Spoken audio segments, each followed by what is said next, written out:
નમસ્કાર દર્શક મિત્રો, હું છું રૂપલ વણેચિયા. સંપૂર્ણ ન્યૂઝમાં આપનું સ્વાગત છે. પાલનપુર શહેરમાં ટ્રાફિકની સમસ્યા હળવી કરવા માટે એક પ્રાયોગિક ડાયવર્ઝન લાગુ કરવામાં આવ્યું છે. આબુ રોડ તરફથી આવતા ભારે વાહનોને હવે જગાણા થઈને અમદાવાદ તરફ વાળવામાં આવી રહ્યા છે, જેના પરિણામે હનુમાન ટેકરી અને એરોમા સર્કલ પરથી ટ્રાફિક સમસ્યામાં નોંધપાત્ર ઘટાડો જોવા મળ્યો છે. બનાસકાંઠા જિલ્લાના મુખ્ય મથક પાલનપુરમાં લાંબા સમયથી ટ્રાફિકની સમસ્યા વહીવટી તંત્ર માટે પડકારરૂપ રહી છે. આ સમસ્યાના નિરાકરણ માટે અનેક પ્રયાસો છતાં કોઈ કાયમી હલ મળ્યો ન હતો. તાજેતરમાં જિલ્લા પોલીસ વડાએ એરોમા સર્કલ પરની ટ્રાફિક સમસ્યાનું જાતે નિરીક્ષણ કર્યું હતું. આ નિરીક્ષણ બાદ તેમણે રાજસ્થાન તરફથી આવતા ભારે વાહનો માટે પ્રાયોગિક ધોરણે ડાયવર્ઝન આપવાનો નિર્ણય લીધો હતો.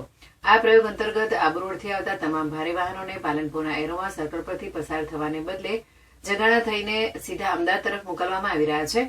આ ડાયવર્ઝન લાગુ પડ્યા પછી પાલનપુરના એરોમા સર્કલ અને હનુમાન ટેકરી વિસ્તારમાં દિવસભર રહેતી ટ્રાફિકની ભીડમાં મોટો સુધારો જોવા મળ્યો છે.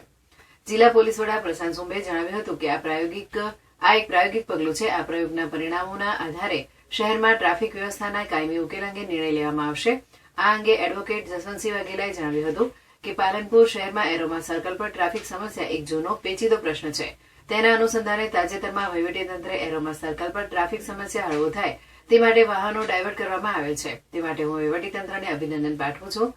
પરંતુ પાલનપુર ટ્રાફિક નિવારણ સમિતિ દ્વારા અમે 2022થી આંદોલન ચલાવ્યું હતું અને વચ્ચે નામદાર કલેક્ટર દ્વારા બોર્ડની પરીક્ષાને ધ્યાનમાં રાખી જાહેરનામું બહાર પાડ્યું હતું અને એ જાહેરનામું પ્રજા માટે આશીર્વાદરૂપ સાબિત થયું હતું. તો અમારે અત્યારે એક શહેરના જાગૃત નાગરિક તરીકે ડિમાન્ડ છે કે જો આ જાહેરનામું જ્યાં સુધી એરોમા સર્કલ પર ટ્રાફિક સમસ્યા હળવી ન થાય ત્યાં સુધી લંબાવવામાં આવે તો પ્રજાના હિતમાં રહેશે અને એ માત્ર પાલનપુર શહેર જ નહીં, સમગ્ર જિલ્લાની જનતા માટે જે ટ્રાફિક સમસ્યાની પ્રજા ત્રસ્ત થઈ રહી છે તેમાંથી ચોક્કસ છુટકારો મળશે.